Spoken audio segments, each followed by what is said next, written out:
आज का हमारा टॉपिक है भारतीय संविधान से। भारतीय संविधान की सभी अनुसूचियाँ।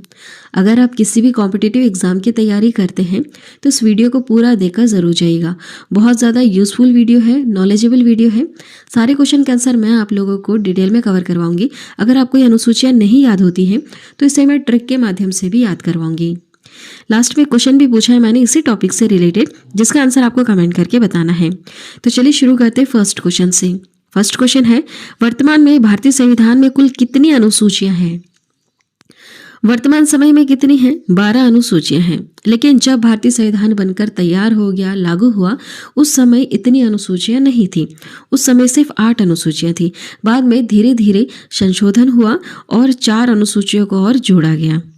ठीक है, नेक्स्ट देखिएगा, मूल संविधान में कितनी अनुसूचियां थी? मूल संविधान में, जब भारतीय संविधान बनकर तैयार हुआ था उसे कहते हैं मूल संविधान। और अभी वर्तमान संविधान किसे कहते हैं? जो अभी तक इतनी बार संशोधन हो चुका है और अभी क्या स्थिति है भारतीय संविधान की, उसे कहते हैं वर्तमान में संविधान। ठीक है, मूल संविधान जब 1950 में जब ये लागू हुआ था उस समय सिर्फ 8 अनुसूचियां थी। कितनी? 8 अनुसूचियां थी। नेक्स्ट देखिएगा, भारत संघ में शामिल राज्यों और संघ शासित क्षेत्रों का उल्लेख भारतीय संविधान की किस अनुसूची में मिलता है? अब यहाँ पर जितने भी क्वेश्चंस मैंने कवर करवाए वो सब लाइन वाइज कवर करवाए हैं। जैसे पहले हम पहली अनुसूची के बारे में पढ़ेंगे, कैसे कैसे क्वेश्चंस आते हैं देखेंगे, फिर दूसरी अनुसूची, फिर तीसरी, इस तरह से हम अनुसूचियाँ कवर करेंगे। ठीक है, ट्रिक के माध्यम से भी हम यहाँ पर देखेंगे ताकि आंसर याद हो जाए। देखिए, आपसे पूछा है कि राज्य और संघ शासित क्षेत्रों का उल्लेख या फिर उसका ब्यूरो कौन से अनुसूची में देखने के लिए मिलता है? आप अनुसूची ले लीजिए, पहली अनुसूची, पहला अनुच्छेद ले लीजिए या फिर पहला भाग ले लीजिए। सब में आपको यह देखने के लिए मिलेगा कि जो हमारा भारत देश है यह राज्य और संघ शासित क्षेत्रों से मिलकर बना है। ठीक है, तो इसकी पूरी लिस्ट, इसका पूरा जो ब्यूरो होता है यह आपको देखने के लिए मिलेगा प्रथम अनुसूची में। ठीक है, कहाँ पर? प्रथम अनुसूची में। पहली बार तो यही बात की जाएगी ना कि कौन से देश के बारे में आप बात कर रहे हो या फिर कौन से देश में कितने राज्य हैं या क्षेत्र हैं, है ना, उसके बारे में आपको पहली अनुसूची, पहला भारतीय संविधान का अनुच्छेद या फिर पहले भाग में ही देखने के लिए मिलेगा। देखिए इसमें और क्या क्या लिखा हुआ है, ध्यान दीजिएगा। भारतीय संविधान में पहली अनुसूची में भारत देश में विभिन्न राज्यों और केंद्र शासित प्रदेशों का उल्लेख किया गया है। किसी भी नए राज्यों का उल्लेख या किसी केंद्र शासित प्रदेश का निर्माण करने के लिए पहली अनुसूची में संशोधन करना पड़ेगा। संशोधन करना मतलब बदलाव करना। जैसे पहले से हमारे भारत देश में राज्य और केंद्र शासित प्रदेश हैं, लेकिन अगर और बदलाव करना है इसमें, जैसे आंध्र प्रदेश और तेलंगाना को अलग किया गया था तो बदलाव किया गया था, तो ये बदलाव करने के लिए पहली अनुसूची में ही संशोधन करना पड़ेगा, है ना। संविधान के 69 संशोधन के द्वारा दिल्ली को राष्ट्रीय राजधानी क्षेत्र घोषित किया गया था। अब देखिए, किसी को अगर राजधानी क्षेत्र घोषित भी करना है तो संशोधन करना पड़ेगा। अगर अब किसी और जगह को राजधानी क्षेत्र घोषित करना है तो फिर वहां पर भी संशोधन करना पड़ेगा। नेक्स्ट है, आंध्र प्रदेश से अलग कर नए राज्य तेलंगाना का गठन हुआ। इससे भारतीय संविधान की किस सूची में परिवर्तन किया गया? आप बताइए आंसर क्या होगा? यह अनुसूची 1, जो पहली वाली अनुसूची थी। अनुसूची का अर्थ क्या होता है? लिस्ट। ठीक है, लिस्ट बनी हुई है। जैसे पहले में आपने लिस्ट देखी कि कौन कौन से केंद्र शासित प्रदेश है, राज्य हैं, इसकी लिस्ट देखी। अब जो दूसरा अनुसूची होगा उसमें आप देखेंगे कि हमारे भारत देश में कौन कौन से पदाधिकारी हैं जिन्हें वेतन मिल रहा है। जैसे राज्यपाल हो गए, राष्ट्रपति हो गए, प्रधानमंत्री हो गए, है ना। इस तरह से लिस्ट बनी हुई है, उसी को ये अनुसूचियाँ कहते हैं। तो देखिए आंसर क्या होगा इसका? ऑप्शन ए वाला पहली अनुसूची में लिखा हुआ है, क्योंकि यहाँ पर आंध्र प्रदेश और तेलंगाना, यहाँ पर हम राज्य के गठन के बारे में बात कर रहे हैं या फिर इनके नाम में अगर परिवर्तन करना है, इससे रिलेटेड अगर कोई टॉपिक है तो यह पहली अनुसूची में जाएगा, है ना। नेक्स्ट है, भारतीय संविधान की निम्न दी गई अनुसूचियों में से कौन सी सूची राज्यों के नामों की सूची तथा राज्य क्षेत्रों का ब्यौरा देती है? अब बताइए आंसर क्या होगा? पहली सूची, पहली सूची में ही है, पहली अनुसूची में है, राज्यों का नाम लिखा हुआ है और कितने केंद्र शासित प्रदेश है उनके राज्य क्षेत्रों के बारे में ब्यौरा है। नेक्स्ट है, यदि भारत संघ को नए राज्य का सृजन करना हो तो संविधान की निम्नलिखित अनुसूचियों में से किस एक को आवश्यक संशोधन किया जाना चाहिए? आंसर क्या होगा? पहला, है ना, पहला होगा। नए राज्य का गठन करना है, नाम में परिवर्तन करना है, या फिर उसको राजधानी घोषित करना है, तो इसके लिए संशोधन कहाँ पर होगा? पहली अनुसूची में, क्योंकि वहाँ पर इसके बारे में लिखा हुआ है। अब दूसरी अनुसूची का संबंध किसमें? देखिए, पहले में तो हमने देख लिया कि भारत देश हमारा बनेगा, ठीक, इतने राज्यों से मिलकर और इतने केंद्र शासित प्रदेशों से मिलकर। अब दूसरी बात क्या होगी कि इस देश को चलाने वाले जो नेता होंगे उन्हें कितना वेतन दिया जाना चाहिए ताकि वो हमारे देश को चलाएं। ठीक है, तो वेतन की बात होगी पहले, उसके बाद उनको शपथ दिलाई जाएगी ना, क्योंकि पहले जॉब में कहीं पर भी अगर आप चाहते हैं जॉब करने तो पहले आप वेतन पूछते हैं, ये नहीं पूछते हैं कि कितनी देर काम करना है, पहले ये पूछोगे कि पैसा कितना मिलेगा। ठीक है, तो वही बात है। दूसरी बात यही की गई कि कितना पैसा मिलेगा, महत्वपूर्ण पदाधिकारों को कितना वेतन मिलेगा, यही बात होती है दूसरी अनुसूची में। ठीक है, देखिए दूसरी अनुसूची क्या कहती है? राष्ट्रपति, राज्य के राज्यपाल, सर्वोच्च न्यायालय तथा उच्च न्यायालय के न्यायाधीश, ये जितने भी बड़े बड़े महत्वपूर्ण पद होते हैं ना, जैसे सांसद हो गए, विधायक हो गए आदि को प्राप्त होने वाले वेतन, भत्ते और पेंशन का उल्लेख किया गया है। ठीक है, जैसे आप इसे ना एक जॉब की तरह याद करोगे ना इन अनुसूचियों को, तो आपको याद हो जाएगा। जैसे मान लीजिए भारत देश है, मान लीजिए हम एग्जाम्पल ले रहे हैं कि भारत देश एक जॉब वाली जगह है। ठीक है, तो भारत देश में जॉब करने के लिए गए, ये महत्वपूर्ण पदाधिकारी गए, तो पहले वहां पर उन्होंने देखा कि कितने राज्य हैं, कितने केंद्र शासित प्रदेश है। ठीक है, ये देख लिया। उसके बाद जितने पदाधिकारी थे ये कहते हैं कि हम काम करने से पहले वेतन देखेंगे, तो पहले इन्होंने वेतन देखने की बात करी। ठीक है, ये हो गया। तो पहली बात आती है कि कितने राज्य होंगे, और दूसरी बात आती है कि हमें यहाँ पर काम करने का कितना वेतन मिलेगा। ठीक है, यह देख लिया हमने। अब देखिए आगे बढ़ते हैं। मुख्य पदाधिकारी के वेतन, भत्ते तथा पेंशन के संबंध में प्रावधान संविधान की किस अनुसूची में देखने के लिए मिला? द्वितीय अनुसूची में देखने के लिए मिला।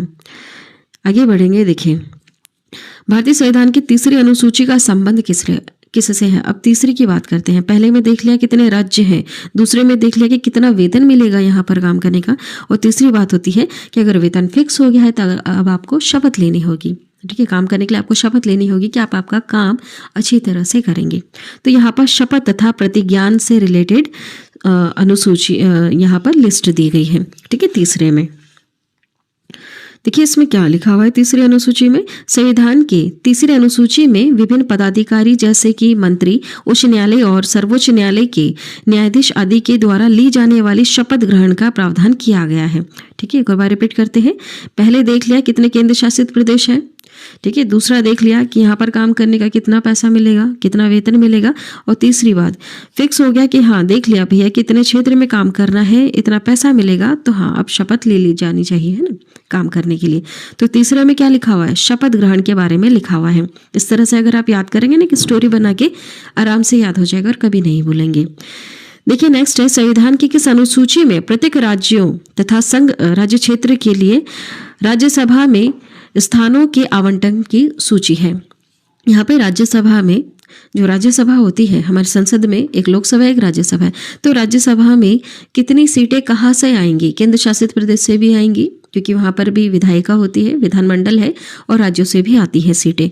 तो इसके बारे में सूची लिखी हुई कि कहाँ से कितनी सीटें आएंगी और राज्यसभा में ये सीटें फुलफिल की जाएंगी। तो ऐसा लिखा हुआ है चौथे में। ठीक है, कहाँ पर? चतुर्थ अनुसूची में लिखा हुआ है। ठीक है, ध्यान दीजिएगा, ऐसा चौथी अनुसूची में लिखा हुआ। यह क्वेश्चन आ चुका है पहले भी एग्जाम में, है ना। देखिए इसमें क्या लिखा है चौथी अनुसूची में, भारतीय संविधान के चौथी अनुसूची में राज्यसभा में विभिन्न राज्यों से सीटों का निर्धारण किया गया। यह निर्धारित किया जाता है कि राज्य से राज्यसभा की कितनी सीटें आएंगी। ठीक है, अब चौथे में हम क्या बात करते हैं कि राज्यसभा की कितनी सीटें कहाँ से आएंगी, क्योंकि अब सदन को भरना पड़ेगा ताकि वहाँ पर बिल वगैरह पास किया जाए, है ना। नेक्स्ट देखिएगा, भारत के संविधान की किस अनुसूची में विभिन्न राज्यों में अनुसूचित क्षेत्रों के प्रशासन और नियंत्रण के लिए विशेष उपबंध हैं। देखिए अनुसूची 5 और 6 को हम एक साथ पढ़ेंगे तो हमें याद करने में आसानी होगी। थोड़ा सा बता देती हूँ क्या है 5 और 6 में। जो 5वां है इसमें SC और ST के बारे में लिखा हुआ है, इनके खुद के प्रशासन और नियंत्रण के बारे में लिखा हुआ है, लेकिन पूरे देश भर में।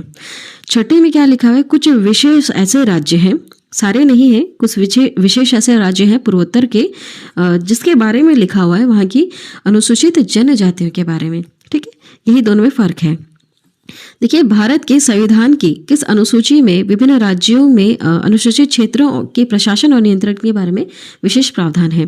तो यह है 5वीं अनुसूची में। देखिए 5वीं अनुसूची में और क्या लिखा है, थोड़ा सा यहाँ पर डिटेल में समझेंगे तो आपको अच्छी तरह से समझ में आएगा। देखिए 5वीं अनुसूची में विभिन्न अनुसूचित जाति हो गया यहाँ पे ना, जाति और अनुसूचित जनजाति के क्षेत्रों का प्रशासन और नियंत्रण के बारे में उल्लेख किया गया है।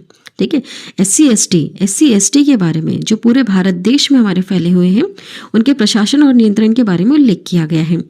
यह क्षेत्र भारत के कई राज्यों में फैले हुए हैं, जिनके प्रशासन संबंधित जानकारी 5वीं अनुसूची में देखने के लिए मिला है।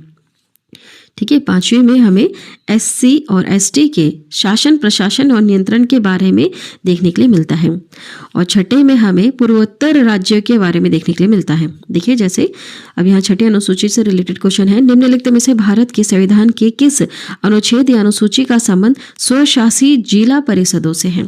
तो यह है 6ठी अनुसूची में। ठीक है, 6ठी अनुसूची में अब यहाँ पर क्या लिखा हुआ है, संविधान की 6ठी अनुसूची में देखिए कुछ विशेष राज्य यहाँ पर ले रखे हैं, जैसे असम, मेघालय, त्रिपुरा और मिजोरम राज्यों की जनजातियों के प्रशासन के बारे में प्रावधान है। यहाँ पर जनजातियों से रिलेटेड है, आपको कंफ्यूज नहीं होना है। अनुसूचित जाति अलग होता है और अनुसूचित जनजाति अलग होता है। यहाँ पर अनुसूचित जनजातियों के बारे में लिखा हुआ है, और कौन कौन से राज्य से रिलेटेड है, सिर्फ असम, मेघालय, त्रिपुरा और मिजोरम है ना। यहाँ पर मणिपुर नहीं है, म करके आप कंफ्यूज हो जाते हैं ना, तो ऐसा नहीं होना है आपको। असम हो गया, ठीक है, असम हो गया, मेघालय हो गया, त्रिपुरा हो गया और मिजोरम हो गया। बहुत सारी जगह आपको एक एटीएम करके ट्रिक बनाई जाती है। ठीक है, इस तरह से आप याद कर सकते हैं, जैसे एटीएम। ए से हो गया असम, टी से हो गया त्रिपुरा, म से हो गया मिजोरम और म से हो गया मेघालय, है ना। आप यहाँ पर मिजोरम ले लीजिए या मेघालय ले लीजिए। बस एक और चीज़ ध्यान रख लीजिए कि मणिपुर नहीं है, क्योंकि वो भी म से आता है, वो भी पूर्वोत्तर राज्य है हमारा।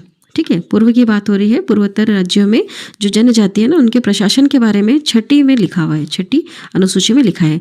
अब देखिए एक और बार रिकॉल करते हैं। 5वीं में एससी और एसटी के बारे में लिखा हुआ है, जो पूरे भारत देश में फैले हैं। लेकिन 6ठी में जो पूर्वोत्तर है, एटीएम, ठीक है, ए से हो गया असम, टी से त्रिपुरा, म से मेघालय और मिजोरम। ठीक है, मणिपुर नहीं है। इनके बारे में, यहाँ की जो जनजाति है, उनके प्रशासन के बारे में प्रावधान है। ठीक है, चलिए आगे बढ़ेंगे नेक्स्ट क्वेश्चन की तरफ। भारतीय संविधान की 6ठी अनुसूची के प्रावधान निम्नलिखित में से किस राज्य में लागू होते हैं, है ना। याद रख लीजिए ATM, इस तरह की ट्रिक बहुत सारे वैसे चैनल्स पे आपको देखने के लिए मिल जाएगी। ठीक है, इससे क्या हो गया, असम, T फॉर त्रिपुरा और M फॉर मेघालय और मिजोरम। क्या नहीं है उसे भी याद कर लीजिए, ताकि आपको यह भी याद रहे। क्या नहीं है, मणिपुर नहीं है। ठीक है, मणिपुर नहीं है, यहाँ पर आपको मणि नहीं मिलेगी। इस तरह से आप ट्रिक बना सकते हैं। तो इसका आंसर क्या होगा, देखिए यहाँ पर आपसे पूछा है किस राज्य में लागू होते हैं, किस राज्य में लागू होते हैं, त्रिपुरा में लागू होते हैं ना। नागालैंड, सिक्किम लिखा हुआ है NS, यहाँ पर नागालैंड N हो जाएगा और सिक्किम से S हो जाएगा, तो NS यहाँ पर ट्रिक में नहीं है हमारे। ओके, चलिए आगे बढ़ते हैं। भारतीय संविधान में 22 भाषाओं को राज्य भाषा का दर्जा प्रदान किया गया। इन राजभाषाओं का उल्लेख किस अनुसूची में देखने के लिए मिलता है। देखिए हमने 6 तक पढ़ लिया, जो 7th वाला है ना, 7वीं अनुसूची, उसे मैं लास्ट में कवर कराऊंगी क्योंकि वो काफ़ी ज़्यादा बड़ी है। अब यहाँ पर हम सीधे आते हैं 8वीं अनुसूची पर। ठीक है, एक बार रिकॉल करेंगे। चलिए देखिए, पहले में हमने देखा कि हमारे भारत देश में कितने राज्य और केंद्र शासित प्रदेश हैं, उसकी सूची, उसके बारे में ब्यूरो दे रखा है, ब्यूरो है। और दूसरी में हमने देख लिया कि कितना वेतन भत्ता मिलेगा, जो यहाँ पर काम करेंगे, देश को चलाने वाले जितने बड़े बड़े पदाधिकारी हैं, उन्हें कितना वेतन भत्ता मिलेगा, है ना। पहले ये बताना पड़ेगा, उसके बाद ये काम करेंगे। तीसरी बात, अगर वेतन भत्ता फिक्स हो गया और उन्हें पता चल गया कि कितने क्षेत्र में कार्य करना है, उसके बाद ये शपथ लेंगे कि हाँ ठीक है, शपथ लेंगे हम कि हमें काम करना है। चौथे में यह देखेंगे कि अब बिल वगैरह पास करना है, कानून बनाना पड़ेगा ना। पदाधिकारी तो बैठ गए, अब इनका काम क्या है, कानून बनाना काम है। तो कानून बनाने के लिए राज्यसभा की सीटें भरनी पड़ेंगी। ठीक है, सदन को तो फिल करना पड़ेगा। तो चौथे में यह काम हो गया। 5वें में यह देखा कि पूरे भारत देश में SC ST वाले बहुत सारे हैं, जिनके बारे में कुछ इनके खुद के अपने एक्चुअली रूल्स होते हैं, इनके खुद के बहुत सारे कहा जाए तो इनके अपनी अलग से परंपराएं होती हैं, जिनको मद्देनज़र देखते हुए इनके लिए भी इनके खुद के अलग प्रावधान किए गए। इनके ऊपर कैसे नियंत्रण करना है, इन्हें खुद को कैसे स्वशासन करने दिया जाए, उसके बारे में प्रावधान है। अनुसूची 5 में, ठीक है। छठे में देखा गया कि कुछ पूर्वोत्तर राज्य हैं जहाँ पर भी अलग से विशेष दर्जा देना पड़ेगा एटीएमएम को, तो उसके बारे में लिखा हुआ है छठे में, ठीक है। सातवीं के बारे में अलग से पढ़ लेंगे। अब आठवीं में आपको भाषा से रिलेटेड देखने के लिए मिलेगा, ठीक है। अब देखा भारत देश जो हमारा है, यहाँ पर बहुत सारी भाषाएं, बहुत सारे लोग विभिन्न भाषाएं बोलते हैं, ठीक है। पहले देख लिया हमने कि SC/ST वाले भी यहाँ पर रहते हैं। उसके बाद देखा कि बहुत सारी भाषाएं भी बोलते हैं यहाँ पर।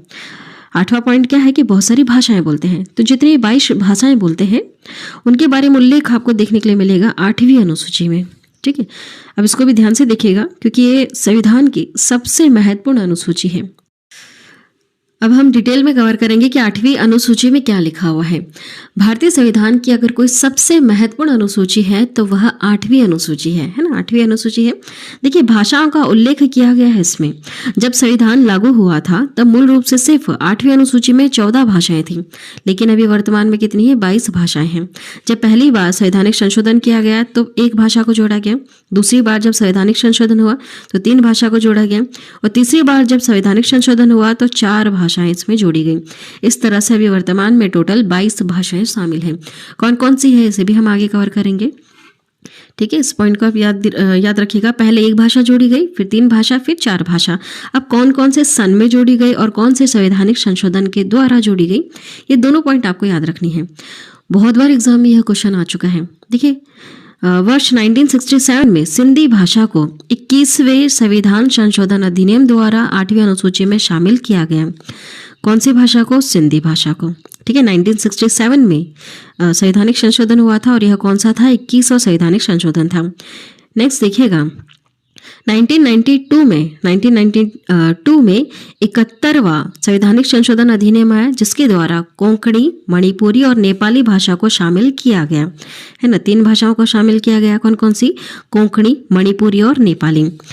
अब तीसरी बार भी इसमें संवैधानिक संशोधन किया गया। कब, 2003 में 52वां संवैधानिक संशोधन अधिनियम आया जिसके द्वारा बोडो, डोंगरी, मैथिली और संथाली को 8वीं अनुसूची में शामिल किया गया।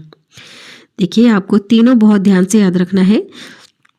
कई बार एग्जाम में आया है, पहले सिंधी भाषा को जोड़ा गया, फिर कोंकणी, मणिपुरी, नेपाली को शामिल किया गया, फिर बोडो, डोगरी, मैथिली और संथाली को जोड़ा गया, ठीक है। 4 भाषाओं को लास्ट में जोड़ा गया था। ध्यान दीजिएगा, ये काफ़ी ज़्यादा इंपॉर्टेंट पॉइंट्स हैं। और कौन कौन से सन में यह भी याद रखिएगा। पहले 1967 में हुआ, फिर 1992 में हुआ, फिर 2003 में हुआ, ठीक है। पहले 21वां संशोधन आया, उसके बाद में 71वां आया और उसके बाद में 52वां आया, ठीक है। इस तरह से अगर आप याद रखेंगे तो आपको याद रहेगा। देखिए कौन कौन सी 22 भाषाएं हैं। असमिया है, बांग्ला, गुजराती, हिंदी, कन्नड़, कश्मीरी, कोंकणी, मलयालम, मणिपुरी, मराठी, नेपाली, उड़िया, पंजाबी, संस्कृत, सिंधी, तमिल, तेलुगु, उर्दू, बोडो, संथाली, मैथिली और डोगरी। ये टोटल 22 भाषाएं हैं। और बहुत बार एग्जाम में यह भी पूछा गया कि जैसे क्वेश्चन में कुछ भाषाओं के नाम दिए गए होते हैं और पूछा होता है कि इसमें से कौन सी नहीं है, कौन सी नहीं भाषा इसमें शामिल है। इस तरह से भी क्वेश्चन आते हैं एग्जाम में। चलिए आगे बढ़ते हैं। भारतीय संविधान की 8वीं अनुसूची का संबंध किससे है, बताइए आप, आंसर क्या होगा। इसका संबंध है भाषाओं से, ठीक है, भाषाओं से इसका संबंध है। आगे बढ़ते हैं। किस अनुसूची के तहत राज्य द्वारा संपत्ति के अधिग्रहण का उल्लेख किया गया है। यह 9वीं अनुसूची में है, ठीक है। 8वीं अनुसूची में हमने देख लिया भाषाओं से रिलेटेड है और 9वीं अनुसूची में संपत्ति के अधिग्रहण का उल्लेख किया गया है।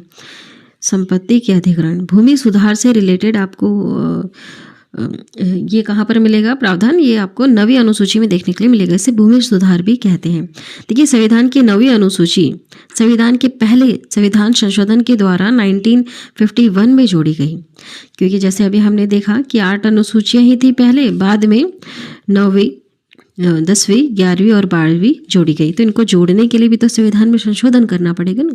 हमारा भारतीय संविधान बनके तैयार हो गया, 1950 में लागू हो गया, लेकिन अगर कोई बदलाव करने थे, उसमें अगर कुछ नया जोड़ना है तो हर बार संशोधन किया जाना चाहिए, ठीक है, तभी जोड़ा जाता है। तो हर बार संशोधन हुआ और किस साल में हुआ, ये दोनों चीज़ें आपको याद रखनी है कि कौन से नंबर का संवैधानिक संशोधन था और यह कौन से साल में इसको मतलब पास किया गया, ठीक है, इस तरह से। दो तरह के क्वेश्चंस बनते हैं। तो 1951 में 9वीं अनुसूची को जोड़ा गया, वो भी पहले संवैधानिक संशोधन के द्वारा, है ना। पहली बार हमारे भारतीय संविधान में कोई संशोधन आया था, वो 9वीं अनुसूची से रिलेटेड था। कब आया था? 1951 में, ठीक है। 1950 में तो लागू हुआ था भारतीय संविधान, ठीक है। उसके एक साल बाद ही यह प्रॉब्लम देखनी पड़ी कि भूमि सुधार में कुछ बदलाव होना चाहिए। इस अनुसूची के तहत राज्य द्वारा संपत्ति के अधिग्रहण का उल्लेख किया गया है। वर्तमान में लगभग इस अनुसूची में 284 अधिनियम शामिल है। 284 इसमें विषय है। बस एक छोटी सी स्टोरी आप याद रखेंगे तो आपको याद रहेगा, ठीक है, कि 10वीं अनुसूची में दल बदल के बारे में लिखा हुआ है। देखिए 10वीं अनुसूची, संविधान की 10वीं अनुसूची जो है, इसमें 52वां संवैधानिक संशोधन हुआ था। कब? 1985 में। उसके द्वारा यह जोड़ी गई थी, जिसमें दल बदल से संबंधित प्रावधानों का उल्लेख है ना। 10वीं अनुसूची पहले से तो नहीं थी। 52वां संवैधानिक संशोधन आया था, जिसके द्वारा जोड़ा गया था 1985 में। इसे मैं आपको ट्रिक से याद करवा दूंगी आगे लास्ट में कि कौन से संवैधानिक संशोधन के द्वारा जोड़ा गया। बस आप अभी ये याद रखें कि 10वीं अनुसूची में क्या लिखा हुआ है। इसमें दल बदल से संबंधित प्रावधान लिखा हुआ है। देखिए भारतीय संविधान की 10वीं अनुसूची किससे संबंधित है? 10 है 10, 10 है दल बदल, ठीक है। आगे बढ़ते हैं। भारतीय संविधान की किस अनुसूची में पंचायती राज संस्थाओं का प्रावधान है? पंचायती राज्य, पंचायती के बारे में लिखा हुआ है 11वीं अनुसूची में, ठीक है। अब बच गई है 11वीं अनुसूची और 12वीं अनुसूची बच गई है। 7वीं वाली को हम अलग से पढ़ेंगे।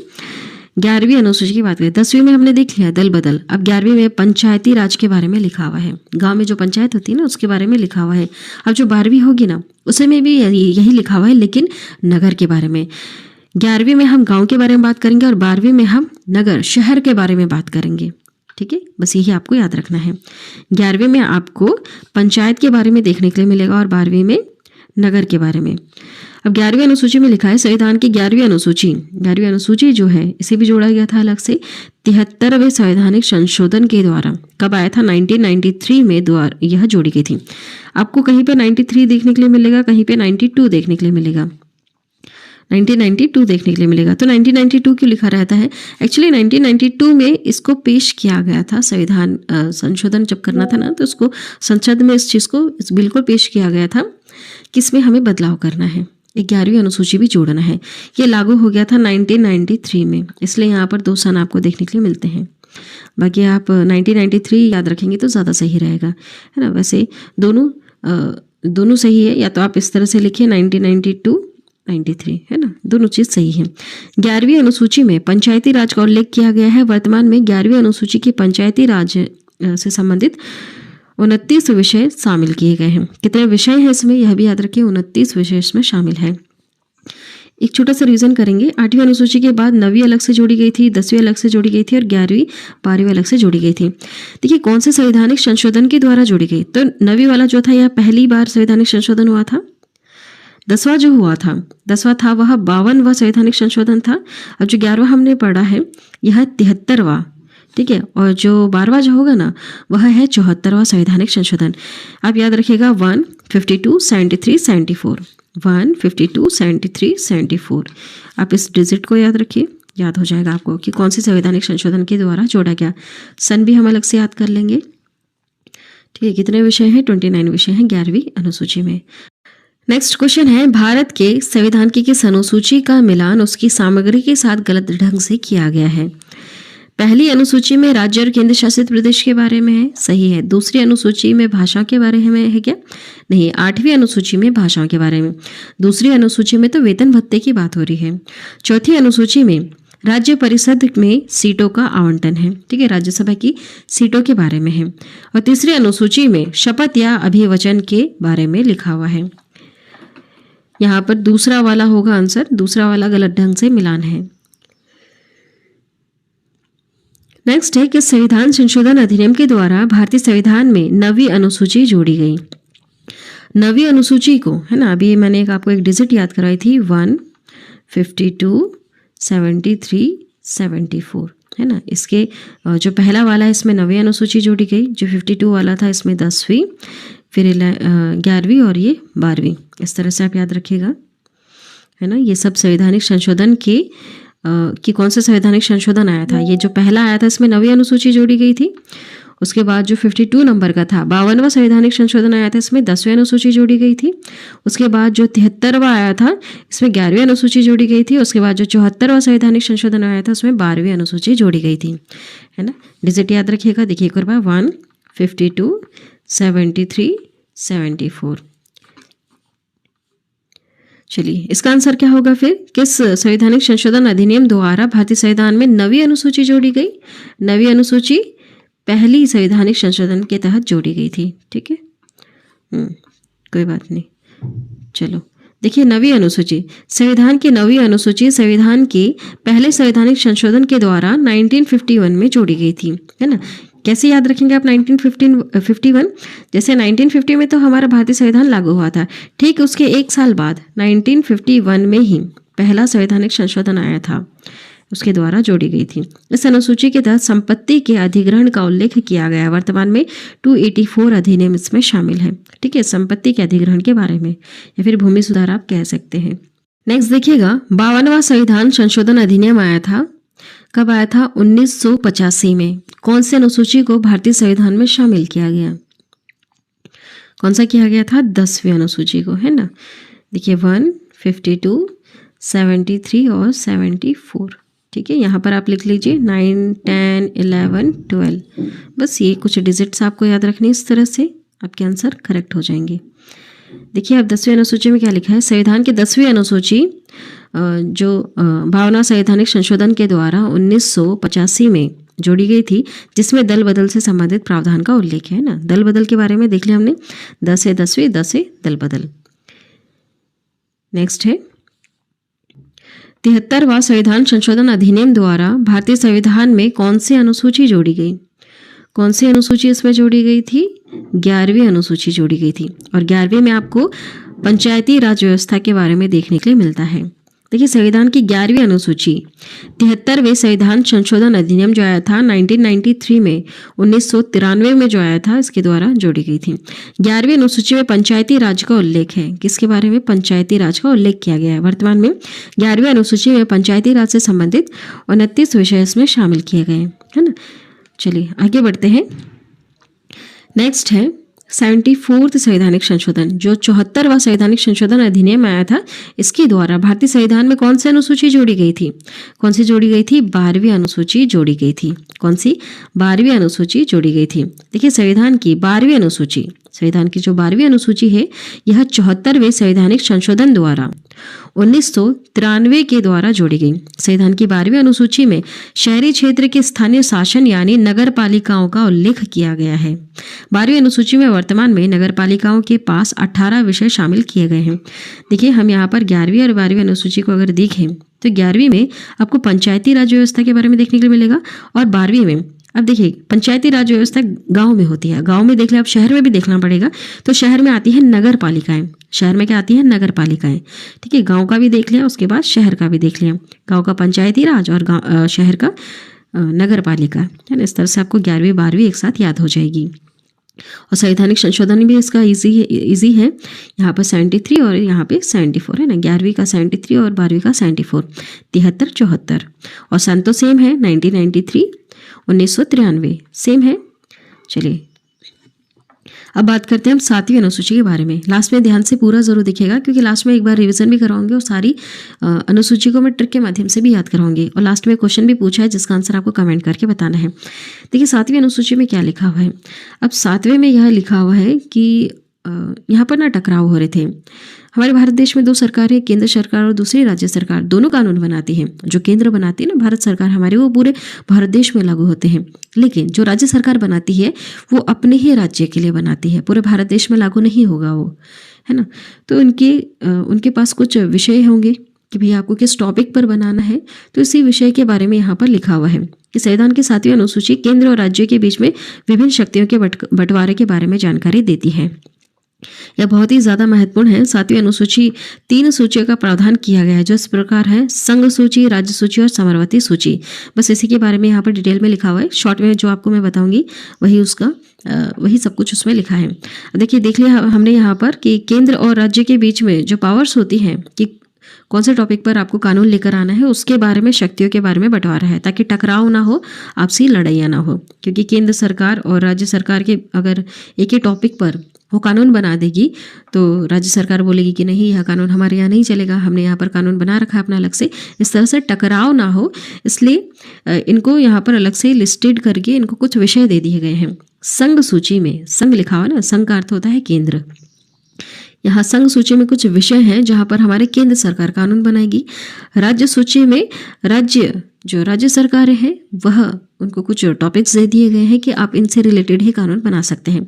और समवर्ती सूची में संघ भी कानून बनाएगी, राज्य भी कानून बनाएगी। और अगर दोनों ने किसी विषय पर कानून बनाया है तो जो संघ ने कानून बनाया ना केंद्र सरकार ने, बस वही लागू होगा, राज्य का लागू नहीं होगा। क्योंकि राज्य देखा जाए यूँ भी तो थोड़ा छोटा है ना केंद्र के सामने, इसकी पावर वैसे भी देखी जाए तो थोड़ी सी छोटी मानी जाएगी। क्योंकि बड़ा क्या है, केंद्र सरकार है हमारी, राज्य सरकार इतनी बड़ी नहीं है। तो जो भी हमारी केंद्र सरकार कानून बना दे, समवर्ती सूची का जो भी टॉपिक है, अगर उस पर यह कानून बना देती है तो वही लागू होगा, है ना। बस यही सारी चीज़ें यहाँ पर लिखी हुई है। देखिए फटाफट पढ़ लेते हैं। संघ सूची में उल्लेखित सभी विषयों पर कानून बनाने का अधिकार सिर्फ केंद्र सरकार या संसद के पास होता है। संविधान लागू होते समय इसमें 97 विषय हुआ करते थे, लेकिन वर्तमान में इसमें 100 विषय हैं। इसे भी याद रखिएगा। टॉपिक्स है मतलब बहुत सारे छोटे छोटे टॉपिक होते हैं ना, जैसे देखिए यहाँ पर लिखा हुआ है नीति, रक्षा, युद्ध, रेल, डाक, मुद्रा, बैंकिंग, इनसे रिलेटेड जो भी कानून वगैरह है ना, इनसे बहुत सारे टॉपिक्स निकलते हैं ना। यहाँ पर बैंक अपने लिए खुद के कुछ कानून बनाती है, मुद्रा, पैसे से रिलेटेड कुछ कानून वगैरह होते हैं। तो इसके ऊपर कौन कानून बनाएगा, हमारी केंद्र सरकार बनाएगी, है ना। तो इस तरह से 97 विषय हुआ करते थे, 97, लेकिन बाद में इसमें 100 विषय हो गए। चलिए हाँ, यहाँ पर देख लेते हैं।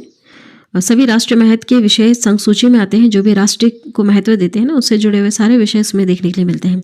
जैसे विदेश नीति, रक्षा, युद्ध, रेल, डाक, मुद्रा, बैंकिंग आदि ऐसे विषय हैं। इसमें टोटल कितने हैं, 100। अब राज्य सूची में क्या लिखा हुआ है। राज्य सूची में दिए गए विषय पर कानून बनाने का अधिकार राज्य सरकार या विधानमंडल के पास होता है। यह कानून अलग अलग राज्यों में अलग अलग हो सकते हैं, क्योंकि विधानमंडल अलग अलग होती है ना सभी राज्यों में, इसलिए उनके अपने अलग अलग कानून हो सकते हैं। राष्ट्रीय हित से संबंधित होने पर केंद्र सरकार भी राज्य सूची के विषय पर कानून बना सकती है। आपातकाल के समय राज्य सूची के सभी विषय पर कानून बनाने का अधिकार है संसद के पास। ठीक है, आपातकाल वाली जैसे अगर कोई सिचुएशन अगर आ जाती है तो कानून कौन बनाएगी, फिर इस पर हमारी केंद्र सरकार बनाएगी, है ना, संसद बनाएगी। क्योंकि मैंने बताया था आपको कि कुछ भी हो, ज़्यादा पावरफुल कौन होगी, हमारी केंद्र सरकार ही होगी। भले ही आप कानून बना ले, लेकिन अगर ऐसे आपातकाल वाली सिचुएशन वगैरह आती है और अगर राज्य के सुरक्षा से रिलेटेड अगर कुछ आ जाता है तो उसके ऊपर तो फिर संसद ही बनाएगी। बाकी कुछ छोटे मोटे विषय हैं जिसके ऊपर हमारी खुद की राज्य सरकार कानून बना सकती है। देखिए, सभी विषयों पर कानून बनाने का अधिकार संसद के पास होता है। राज्य सूची के सभी विषय पर कानून बनाने का अधिकार संसद के पास होता है, लेकिन वह आपातकाल खत्म होने के 6 माह तक ही मान्य रहेगा। संविधान के लागू होते समय इसमें कुल 66 विषय हुआ करते थे, लेकिन वर्तमान में 61 विषय हो गए हैं। राज्य सूची में शामिल प्रमुख विषय हैं जैसे कि पुलिस, जेल, स्थानीय शासन, कृषि आदि सभी विषय जो राष्ट्रीय हित के नहीं हो, है ना। आप समझ गए होंगे, जो राष्ट्रीय हित के लिए नहीं हो, राष्ट्र मतलब पूरे भारत देश के हित के लिए नहीं हो, बस उसी क्षेत्र के लिए हो। क्योंकि जो वहाँ का जो स्थानीय शासन है उसे राज्य सरकार अच्छी तरह से हैंडल कर सकती है, केंद्र सरकार नहीं कर पाएगी। जैसे वहाँ की जो पुलिस है, वहाँ की जेल है, वहाँ की कृषि वगैरह है, जैसे छोटे छोटे टॉपिक्स होते हैं ना, वो वहीं के रिलेटेड, उसी स्थान के से संबंधित रिलेटेड, उसके ऊपर हमारी राज्य सरकार कानून बना सकती है। बहुत बड़े विषय पर नहीं बना सकती, उसके लिए कौन है, हमारी संसद है, हमारी केंद्र सरकार है। अब देखिए समवर्ती सूची मतलब कि यहाँ पर राज्य भी कानून बनाएगी और केंद्र, दोनों कानून बना सकती है। राज्य सरकार, केंद्र सरकार दोनों बनाएगी, लेकिन पलड़ा किसका भारी रहेगा, केंद्र सरकार का हमेशा भारी रहेगा, है ना। इस चीज़ को आप ध्यान दीजिए। देखिए, समवर्ती सूची में उल्लेखित विषयों पर कानून बनाने का अधिकार राज्य और संघ दोनों के पास होता है, यानी कि इसमें विधानमंडल भी कानून बना सकता है और संसद भी कानून बना सकता है, लेकिन दोनों के कानून में विपरीत होने पर संसद का बना कानून ही मान्य होगा। ठीक है, समवर्ती सूची को ऑस्ट्रेलिया के संविधान से लिया गया है। ये कहाँ से लिया गया है, संविधान संविधान में कहाँ से लेकर जोड़ा गया? ऑस्ट्रेलिया के संविधान से लेकर जोड़ा गया। संविधान के लागू होने समय देखिए, संविधान के लागू होने के समय में समवर्ती सूची में 47 विषय हुआ करते थे, लेकिन अभी 52 विषय हो गए हैं। इसमें कुछ प्रमुख विषय हैं जो कि जैसे है विवाह, तलाक, शिक्षा, बिजली आदि, है ना। इसके ऊपर दोनों कानून बना सकती है, हमारी केंद्र सरकार भी बना सकती है और राज्य सरकार भी बना सकती है। जैसे विवाह से संबंधित, तलाक से संबंधित, शिक्षा, बिजली, इससे रिलेटेड। आई होप ये आपको 7वां वाला समझ में आया होगा, 7वीं अनुसूची, है ना। केंद्र सरकार, राज्य सरकार दोनों कानून बनाएगी, दोनों को विषय दे रखे हैं। पहला जो है इसमें भी हम इसे 3 में पढ़ते हैं। जैसे पहला है संघ सूची, दूसरा है राज्य सूची और तीसरा है समवर्ती सूची। पहली जो केंद्र वाली जो सूची है ना, संघ सूची है, उसमें हमारी केंद्र सरकार बनाती है कानून। दूसरी वाली है उसमें राज्य सरकार कानून बनाती है, लेकिन आपातकाल वाली सिचुएशन में हमारी केंद्र सरकार के कानून ही चलेंगे। और जो तीसरा था समवर्ती सूची में केंद्र सरकार और राज्य सरकार दोनों मिलकर बनाती है कानून, लेकिन अगर एक ही टॉपिक पर दोनों ने कानून बना दिया है तो किसका यहाँ पर राज्य चलेगा? केंद्र सरकार का चलेगा। ठीक, बस आपको यही कुछ चीज़ें याद रखनी है। आई होप ये टॉपिक आपको अच्छी तरह से समझ में आ गया होगा। अब ध्यान से देखिए, ध्यान से सुनिए, सारी चीज़ें मैंने यहाँ पर एक्सप्लेन करके समझाई है A to Z। एक भी पॉइंट यहाँ से मिस नहीं हुआ है, जितने भी पॉइंट्स हैं सारे मैंने कवर करवा दिए। चलिए रिवीजन कर लेते हैं और यहाँ पर छोटी मोटी ट्रिक्स लगा करके हमेशा के लिए इसे याद कर लेते हैं। देखिए, पहली अनुसूची है ना, मैंने जैसे अभी आपको बताया था, आप एक इसे जॉब की तरह याद करिए कि एक आदमी है, बड़े बड़े पदाधिकारी वाले लोग हैं जो जॉब करने के लिए गए हैं भारत देश में। तो पहले देखेंगे कि भारत देश में कितने राज्य हैं, कितने केंद्र शासित प्रदेश हैं। ठीक है, पहली बात तो यही देखेंगे कि उन्हें काम कहाँ पर करना है। दूसरी अनुसूची में है महत्वपूर्ण पदाधिकारी वेतन भत्ते तथा पेंशन के बारे में। वहाँ पर यह पूछेंगे कि हमें कितनी सैलरी मिलेगी। दूसरी बात करेंगे कि कितनी सैलरी मिलेगी। पहली बात कि देखेंगे हमें वहाँ पर कौन सी जगह है जहाँ पर काम करना है। दूसरी बात कितना वेतन भत्ता पेंशन मिलेगा। तीसरी बात, अगर ये दोनों चीज़ों ने समझ में आ गई कि हाँ जगह भी अच्छी है, पैसा भी अच्छा मिल रहा है, तो चलो शपथ ले ली जाए काम करने की। ठीक है, तीसरे में शपथ से संबंधित उल्लेख है। अब चौथी बात होती है कि अब यहाँ पर रहने के लिए, काम करने के लिए कुछ कानून वगैरह तो बनाने पड़ेंगे ना। तो राज्यसभा की सीटों का उल्लेख है, राज्यसभा की सीटें भरेंगे तभी तो कानून वगैरह पास होगा। तो चौथे में राज्यसभा की सीटों के बारे में है, क्योंकि कानून वगैरह कहाँ पर बनता है? संसद में बनता है ना। तो संसद में लोकसभा और राज्यसभा दोनों होती हैं, दोनों की सीटें भरना ज़रूरी है, तभी ना कोई बिल पास होगा। अब देखिए 5वीं अनुसूची में क्या है। 5वीं में, अभी 4 तो आपने याद कर ली, ठीक है, 4 इस तरह से आपने याद कर ली। अब 5वीं जो छठी है इसे एक साथ हम याद करेंगे।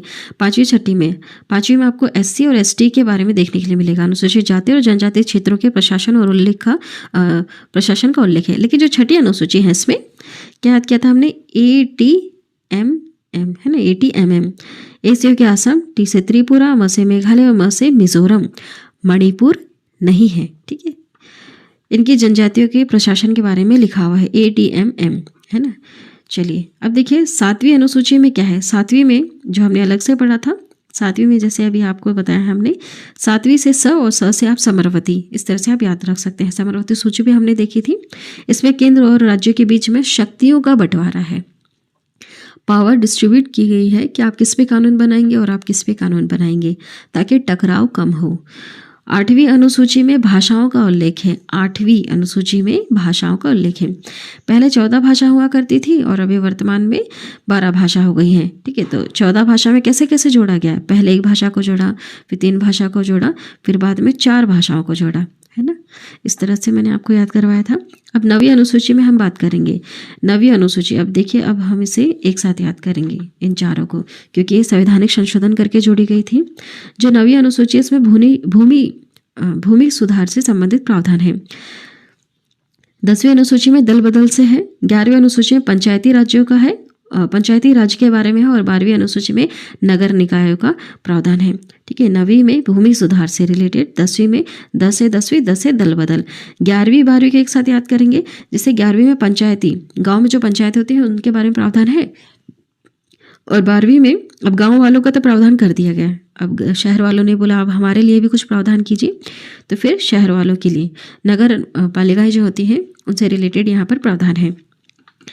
देखिए अब यहाँ पर हम बात करते हैं कौन से संवैधानिक संशोधन के द्वारा जोड़ी गई। 9वीं, जैसे मैंने यहाँ पर एक लिखा था, अब इसे बार बार लिख लीजिएगा, है ना। 1, 52, 73, 74 है ना। आप इन डिजिट्स को बार बार लिखेंगे, याद हो जाएगा। 152, 73, 74। तो हम यहाँ पर जो अलग से अनुसूचियाँ जोड़ी गई उसे लिख लीजिए। 8वीं तक तो था पहले, उसके बाद 9वीं जोड़ी गई, 10वीं जोड़ी गई, 11वीं जोड़ी गई और 12वीं जोड़ी गई। इस तरह से आपको याद हो जाएगा, है ना। इनको एक के नीचे एक इस तरह से लिख लीजिए आप। तो जो नवीं अनुसूची है ये पहले संशोधन के द्वारा जोड़ी गई। 10वीं अनुसूची जो है यह 52वें संविधान संशोधन के द्वारा जोड़ी गई। और जो 11वीं अनुसूची है यह 73वें संवैधानिक संशोधन के द्वारा जोड़ी गई। और जो 12वीं है यह 74वें संवैधानिक संशोधन के द्वारा जोड़ी गई। और सन याद करना इजी है क्योंकि हमारा भारतीय संविधान 1950 में लागू हो गया था। ठीक 1 साल बाद 1951 में ही पहली बार संशोधन हुआ, जिसके द्वारा 9वीं अनुसूची जोड़ी गई। उसके बाद 1985 में, क्योंकि 1985 में 1985 में बाद में जोड़ा गया 10वीं अनुसूची। उसके बाद ये 1993, तो दोनों बार रिपीट हो रहा है, जिससे आपको याद हो जाए क्योंकि यहाँ पे 73 और 74 लिखा हुआ है ना। 73, 74, 93, 93। इस तरह से आप याद कर सकते हैं इसके सन। पहले आपको क्या याद रखना है, बस आपको यह लिखना है 152, 73, 74। सन तो आपको ईजिली याद हो जाएंगे। ठीक है, 9वीं, 10वीं, 11वीं, 12वीं, पहले आपको ये लिख लेना है। सन आपको आराम से याद हो जाएंगे। छोटी छोटी हमने यहाँ पर स्टोरीज बना रखी है जिसके माध्यम से आपको याद हो जाएंगे। ये 2 तो याद करना इजी है, 93 और 1951 भी आपको याद हो गया क्योंकि पहली बार संविधान हमारा 1950 में लागू हुआ था। ठीक है, 1 साल बाद 1951 में यह पहला संशोधन हो गया। बस आपको यहाँ पर एक क्या याद रखना है अलग से, 1985, 1985 ही आपको अलग से याद रखना है। बाकी ये तो आप इजीली याद कर सकते हैं। 2-3 बार रिपीट करोगे आराम से याद हो जाएगा। 100% गारंटी के साथ याद हो जाएगा। अगर आप इस वीडियो को 2 बार भी रिपीट करके देख लेते हैं तो 100% मैं गारंटी के साथ कह सकती हूँ कि आपको ये टॉपिक अच्छी तरह से याद हो जाएगा। बहुत ही ज़्यादा महत्वपूर्ण है ना। याद रखिएगा 8वीं अनुसूची इसमें बहुत महत्वपूर्ण है, जिसमें 22 भाषाओं का उल्लेख है। ठीक है, पहले 14 भाषाएं थी, उसके बाद 1 जोड़ी गई, फिर 3 जोड़ी गई, फिर 4 जोड़ी गई, है ना। कौन कौन से सन में जोड़ी गई है इसे आप थोड़ा सा देख लीजिएगा एक और बार, है ना। और कौन कौन सी भाषाएं जोड़ी गई याद रख लीजिएगा एक और बार। चलिए, अब क्वेश्चन पूछा एक मैंने आपसे लास्ट में, जिसका आंसर आप ऑन द स्पॉट और आराम से दे सकते हैं। बिल्कुल कंफ्यूज नहीं होंगे आप। अगर इसमें भी अगर आपको कन्फ्यूज़न होती है इस आंसर को देने में, तो इसका अर्थ यह है कि आपने वीडियो को ध्यान से नहीं देखा। ये क्वेश्चन है, संविधान की द्वितीय अनुसूची का संबंध किससे है? बताइए। जॉब पर आप गए हैं, पहली बार आप देखेंगे कि वहाँ पर कितने मतलब कौन कौन से क्षेत्र में आपको काम करना पड़ेगा, है ना। कौन कौन से वहाँ पर राज्य हैं, कौन कौन से केंद्र शासित प्रदेश है, उसके बारे में देखना पड़ेगा। दूसरी बार आप वहाँ पर बात करोगे कि हमें यहाँ पर अगर काम करना है तो भैया इतना वेतन पैसा देना पड़ेगा, वेतन के बारे में बात करोगे ना। दूसरी बार अगर ये चीज़ें फिक्स हो जाएगी तभी आप शपथ लोगे, तीसरी बार आप शपथ लोगे, है ना। इस तरह से छोटी छोटी स्टोरीज बनाकर आप याद कर सकते हैं। चलिए, आज की वीडियो में इतना ही। आई होप ये वीडियो आपको काफ़ी ज़्यादा इंटरेस्टिंग लगी होगी और नॉलेजेबल लगी होगी। अगर आपको सारी चीज़ें याद हो गई हो आराम से, तो चैनल को अभी सब्सक्राइब करना, बेल नोटिफिकेशन आइकन पे ऑल प्रेस जरूर कर देना। अगर आपको भारतीय संविधान से रिलेटेड कोई भी टॉपिक चाहिए तो आप मुझे कमेंट करके बता सकते हैं। भारतीय संविधान एक ऐसा है चैप्टर है जिसे मैंने बहुत अच्छी तरह से कवर कर रखा है और मैं अच्छी तरह से आप लोगों को कवर करवा सकती हूँ। चलिए, आज की वीडियो में इतना ही। Thank you so much channel